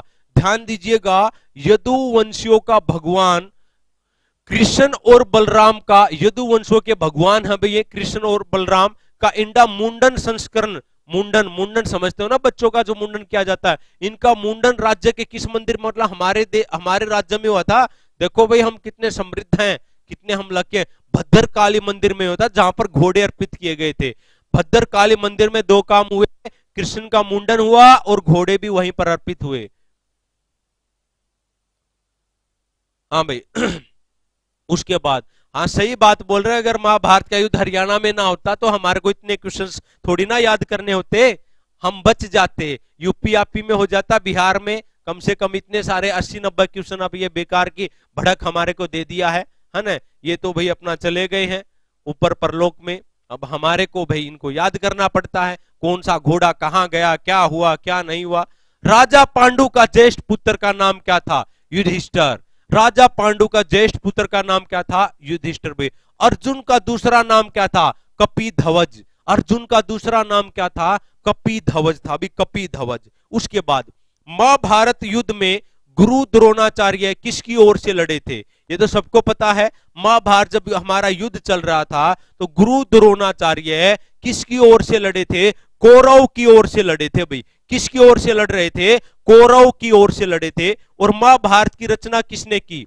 महाभारत की रचना वेद व्यास के द्वारा, महर्षि वेद व्यास के द्वारा की गई। महाभारत की रचना महर्षि वेद व्यास। महाभारत को लिखने का कार्य किसने किया?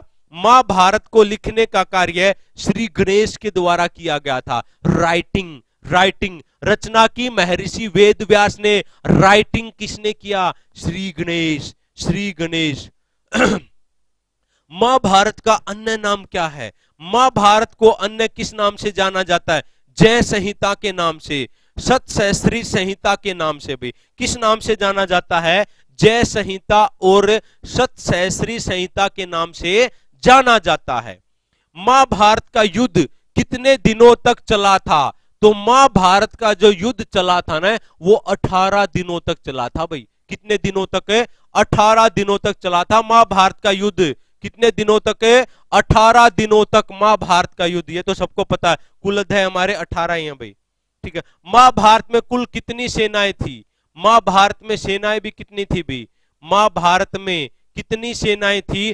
टोटल 18 ही सेनाएं थी। 18 ही दिन चला, 18 ही अध्याय थे। 11 सेना किसकी थी? कौरव की थी। और 7 सेनाएं किसकी थी? पांडवों की थी। 11 सेनाएं कौरवों की और 7 सेनाएं किसकी? 7 सेनाएं पांडवों की।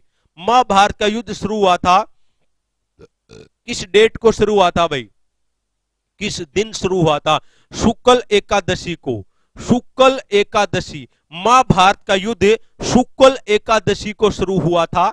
शुक्ल, सब बच्चे लिखेगा, बहुत इंपॉर्टेंट क्वेश्चन है भाई आपके सामने। शुक्ल एकादशी, शुक्ल एकादशी, एकादशी 11 किसकी सेना थी? कौरव की। 7 किसकी थी? पांडव की। और शुक्ल एकादशी को यह युद्ध शुरू हो गया था। और कौरव जो जन्म से अंधे थे, क्या नाम था? कौरव, धृतराष्ट्र, ठीक है। गंधारी के 100 पुत्र कहलाए, क्या कहलाए? कौरव। 100 गंधारी के जो 100 पुत्र हैं उनको मिला के क्या बोलते हैं? हम कौरव बोलते हैं भाई सबको। धृतराष्ट्र का ज्येष्ठ पुत्र, भाई धृतराष्ट्र का ज्येष्ठ पुत्र कौन था? दुर्योधन। उधर से ज्येष्ठ पुत्र कौन था? युधिष्ठिर। कौरव के मामा, ये आ गए हैं भी मामा, है ना, पूरे महाभारत में जिन्होंने मतलब मजा ही मजा लिया भाई इस आदमी ने, ठीक है। सबसे ज्यादा मजेदार यही थे भाई, चुटकी बजा के मजे लेते थे ये। मामा शकुनी, मामा शकुनी भाई। आजकल सुनते हैं ना, यो पक्का शकुनी है। पक्का शकुनी का मतलब क्या होता है? जो इधर से उधर लगाता रहता है, कभी इधर की बात लगा दी, कभी उधर की बात लगाएगी। आपस में पड़ोस में भी तो आप कहते होगे ना, यो पक्का शकुनी है। मतलब कि जो बिडवाने में ज्यादा खुश रहता है, मतलब कि आधा रोल तो इसी का रहा है युद्ध करवाने में भाई, ठीक है। सबसे ज्यादा रोल अगर ये ना होता ना, शायद कहीं ना कहीं हो सकता दुर्योधन का जो गुस्सा है, जो उसकी सोच है थोड़ी बहुत, वो रुक जाती, ठीक है। लेकिन इसने पानी टेके वही शकुनी ने। महाभारत, महाराजा पांडु की 2 पत्नियां थी। महाराजा पांडु की 2 पत्नियां थी भाई। कौन कौन सी? कुंती और माद्री। कुंती और माद्री। भाई चिंता नहीं करना, ये सारे के सारे जो मैं क्वेश्चंस आपको करवा रहा हूं ना, नीचे टेलीग्राम लिंक है, उस टेलीग्राम लिंक से जुड़ जाना और ये सारी की सारी चीजें मैं आपको वहां पर प्रोवाइड करवा दूंगा, ठीक है। लेकिन अब ध्यान से सुनो, क्योंकि सुनने से याद होती है चीजें। तो आपके पास है ही ना, किताबें तो आपके पास बहुत है, बहुत। और बच्चे सरकारी नौकरी लगे हैं, तो आप भी सरकारी नौकरी लग सकते हो भी, बिल्कुल लग सकते हो। लेकिन तरीका आपको पता होना चाहिए कि एग्जाम के आखिरी दिनों में कैसे पढ़ना है, किस धुआंधार तरीके से रिवीजन करना है। ये नहीं कि भी कुछ भी इधर उधर से पढ़ रहे हैं, है ना, मतलब कि गड़बड़ाहट में अपने टाइम को वेस्ट नहीं करना है। वो पढ़िएगा जहां से ज्यादातर आपको संभावना की क्वेश्चन आने के। कुंती के 3 पुत्र थे, युधिष्ठिर, भीम और अर्जुन। कुंती के कितने पुत्र थे? 3। माद्री के कितने थे? 2। नकुल और सहदेव, नकुल और सहदेव। ध्यान दीजिएगा, कुंती के 3 पुत्र युधिष्ठिर, भीम, अर्जुन। युधिष्ठिर, भीम, अर्जुन।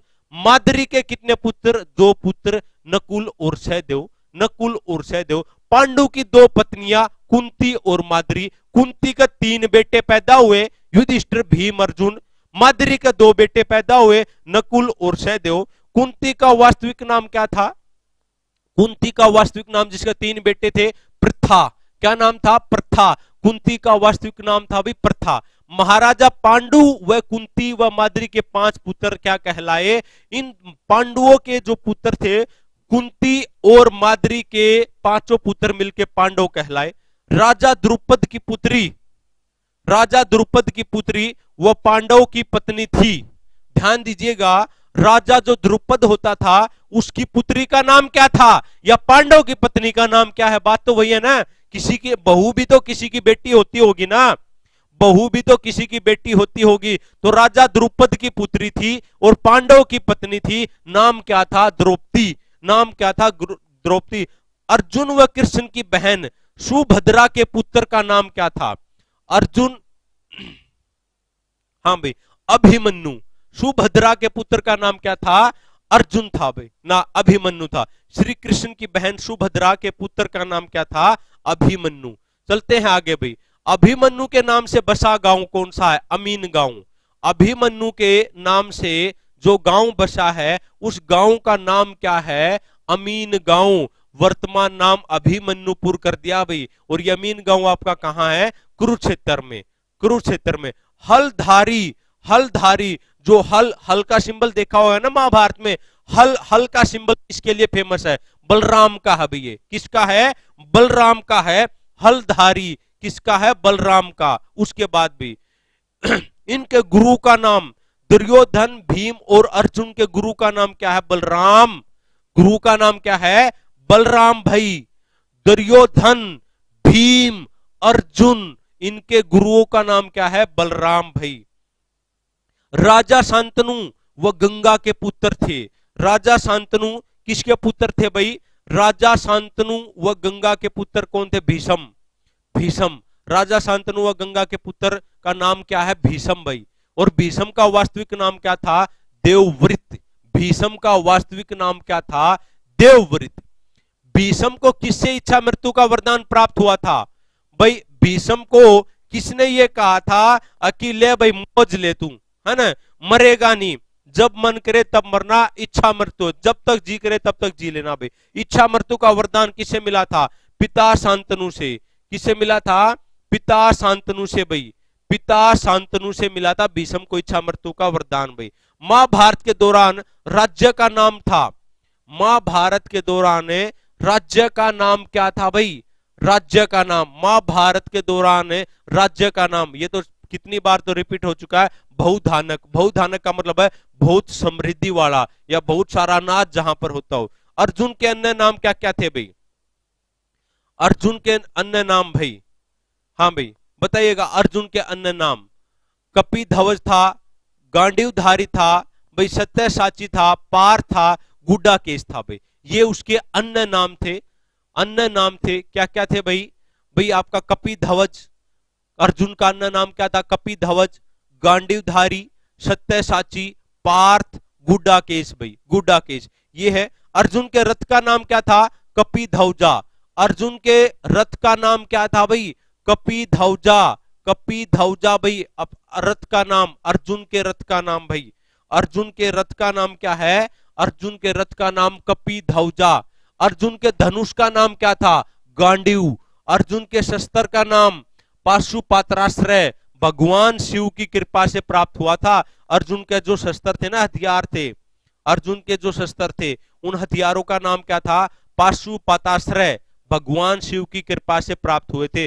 और ध्वज का नाम, अर्जुन का जो झंडा था उस ध्वज का नाम क्या था? ध्वज का नाम कपिध्वज, कपिध्वज भाई, ठीक है। और अर्जुन का जो झंडा था उसके ऊपर किसका चित्र बना हुआ था? हनुमान का। किसका चित्र बना हुआ था? हनुमान का चित्र बना हुआ था भाई। अर्जुन के ध्वज पर किसका चित्र बना हुआ था? हनुमान का। श्री कृष्ण को अर्जुन रथ किस देवता ने दिया था? ध्यान दीजिएगा, श्री कृष्ण को अर्जुन रथ, श्री कृष्ण को अर्जुन रथ किस देवता ने दिया? अग्नि देवता ने। श्री कृष्ण भगवान को अर्जुन रथ किसने दिया? अग्नि देवता ने। श्री कृष्ण रथ पर जुड़े घोड़ों की संख्या कितनी थी? 4। हम पहले पढ़ चुके हैं। घोड़ों का रंग कैसा था? सफेद। घोड़ों का रंग कैसा था? सफेद था भाई। उसके बाद श्री कृष्ण और अर्जुन रथ स्थित है कहां पर? ज्योतिसर में। जो इनका जो रथ है वो कहां पर है? ज्योतिसर में, सरोवर पर। और निर्माता अभी मतलब दोबारा से इसका निर्माण किया गया है 1967 में भाई। कांची कामकोठी पीठ के शंकराचार्य के द्वारा इसके रथ का निर्माण किया गया। कांची कामकोठी पीठ के शंकराचार्य के द्वारा भाई। उसके बाद अर्जुन को यह स्तर शिव भगवान की कृपा से प्राप्त हुआ था। और गुरु द्रोणाचार्य की पत्नी शीतला देवी का वास्तविक नाम क्या था? ध्यान दीजिएगा, क्वेश्चंस बहुत बढ़िया भाई। गुरु द्रोणाचार्य की जो पत्नी है, गुरु द्रोणाचार्य की जो पत्नी है शीतला देवी, तो पहले तो आपको यह पता होना चाहिए द्रोणाचार्य की पत्नी शीतला देवी का वास्तविक नाम क्या था? कृपी। कृपी, ठीक है। उसके बाद भी भीम व अर्जुन को गधा प्रशिक्षण ट्रेनिंग, जो गधा चलाने वाली थी, है ना, दूसरा गधा समझ लेना, तो वो किसने दी थी? भगवान बलराम ने। किसने दी थी? भगवान बलराम ने उनको ट्रेनिंग दिया था, गधा सिखाई थी भाई उनको। और दुनिया के 7 चिरंजीवी अमर योद्धाओं में से एक थे भाई। 7 चिरंजीवी जो भाई दुनिया के जो 7 अमर योद्धा थे ना, जो कभी नहीं मर सकते, उनमें से एक कौन थे? अश्वत्थामा। अश्वत्थामा भाई दुनिया के 7 अमर योद्धाओं में से एक थे, अश्वत्थामा। अश्वत्थामा भाई। उसके बाद सतयुग और द्वापर युग दोनों में उपस्थित था हनुमान। हनुमान ऐसा था जो भी सतयुग में भी रहा और द्वापर युग में भी रहा। हनुमान जी ऐसे थे जो आपके सतयुग में भी थे, द्वापर युग में भी थे, दोनों उसमें ही थे भाई हनुमान जी।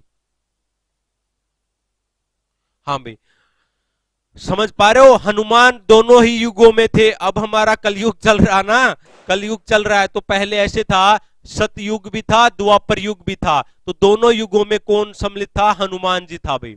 महाभारत के दौरान अर्जुन के रथ की ध्वज पताका पर विराजमान था हनुमान। ये तो हम पहले पढ़ चुके हैं ना भाई। अर्जुन के रथ पर जो ध्वज घूम रहा था, झंडा जो था, उस पर किसका चित्र था? हनुमान का। हस्तिनापुर के कुल गुरु कौन थे? हस्तिनापुर के कुल गुरु कौन थे भाई? हस्तिनापुर के कुल गुरु का नाम कृपाचार्य। हस्तिनापुर के कुल गुरु का नाम क्या है? कृपाचार्य। हाँ भाई, हस्तिनापुर के कुल गुरु का नाम क्या है? कृपाचार्य। देखिएगा भाई, अब ये देखिएगा, कृपाचार्य जो हस्तिनापुर के जो गुरु थे ना, कृपाचार्य, कृपाचार्य की बहन कौन थी? कृपी, शीतला माता जिसको कहते हैं, और ये द्रोणाचार्य की पत्नी थी। और अश्वत्थामा की क्या थी? माता थी। ध्यान दीजिएगा, कोरिलेट कर लीजिएगा। कृपाचार्य कौन थे? हस्तिनापुर के कुल गुरु थे। कृपाचार्य की बहन किसका ब्याह गई? द्रोणाचार्य का। द्रोणाचार्य की जो पत्नी थी उसका नाम क्या था? शीतला माता, कृपी। उसका बेटा क्या हुआ? Ashwatthama. Point clear? Point clear हो गया होगा? हाँ भाई, चलते हैं आगे। राजा कर्ण किस देश का राजा था? राजा कर्ण, राजा कर्ण किस देश का राजा था? तो राजा कर्ण भाई अंग देश का राजा था। किस देश का राजा था? अंग देश का राजा था राजा कर्ण भाई, अंग देश का राजा था। जिन बच्चों ने अभी तक वीडियो को लाइक नहीं किया ना, वो लाइक कर दीजिएगा, चैनल को सब्सक्राइब भी कीजिएगा। किस राजा की उत्पत्ति कुंती व सूर्य से हुई थी? किस राजा की उत्पत्ति कुंती एवं सूर्य से हुई थी? तो कर्ण, कर्ण, कर्ण। किस राजा की उत्पत्ति कुंती एवं सूर्य के कारण हुई थी? कर्ण, जो बहुत दानवीर माना जाता है। कौन सा राजा जन्मजात, जन्मजात कुंडल कवच पहनकर पैदा हुआ था? राजा कर्ण। मतलब जन्मजात ही कवच कुंडल पहन के जो पैदा हुआ था, उस राजा का नाम क्या है? राजा कर्ण। राजा कर्ण उस राजा का नाम है। कुंती का विवाह कर्ण की उत्पत्ति के बाद किससे हुआ था? बताइएगा भाई। जो हमारी कुंती है, कुंती का विवाह राजा कुंती का विवाह कर्ण की उत्पत्ति के बाद किससे हुआ था? तो राजा पांडु से हुआ था भाई। कुंती का विवाह कर्ण की उत्पत्ति के बाद राजा पांडु से कुंती का विवाह हुआ था। मतलब पांडु की पत्नी का नाम क्या है? कुंती है, सबको पता। अभिमन्यु है उत्तरा का पुत्र।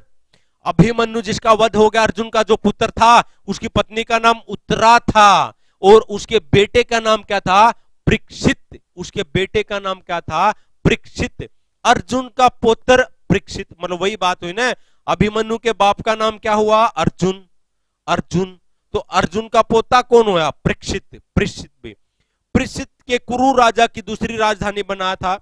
ये हम पहले भी पढ़ सके हैं कि परीक्षित ने क्या किया था? कुरु की दूसरी राजधानी बनाई थी। किसको? कुरु की दूसरी राजधानी असंध, असंध बनाई थी भी परीक्षित ने। कुरुओं की दूसरी राजधानी असंध को बनाया। कुरु राज्य की दूसरी राजधानी परीक्षित ने किसको बनाया? असंध को। कौरव की राजधानी थी हस्तिनापुर। ध्यान दीजिएगा, कौरव की राजधानी, कौरव की राजधानी कौन सी थी? हस्तिनापुर। और पांडव की राजधानी कौन सी थी? इंद्रप्रस्थ। इसमें कंफ्यूजन नहीं होना है। कौरव की राजधानी कौन सी थी? कौरव की राजधानी थी आपकी हस्तिनापुर। कौरव की राजधानी थी हस्तिनापुर। जबकि पांडव की राजधानी कौन सी थी? इंद्रप्रस्थ। पांडव की राजधानी कौन सी थी? इंद्रप्रस्थ भाई। उसके बाद पांडव के द्वारा स्थापित 5 प्रस्थ कौन कौन से थे भाई? पांडव ने 5 प्रस्थ स्थापित किए थे, वो कौन कौन से थे भाई? पांडव के द्वारा स्थापित 5 प्रस्थ आपके कौन कौन से थे?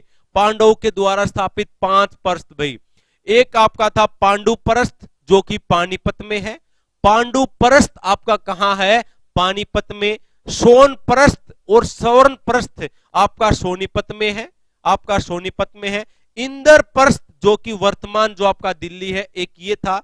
एक व्याधरप्रस्थ जिसको भागपत बोलते हैं, ठीक है। एक आपका तिलपुत था, तिलप्रस्थ और तिलपुत जिसको हम बोलते हैं। एक आपका व्याघ्रप्रस्थ या फिर भागपत।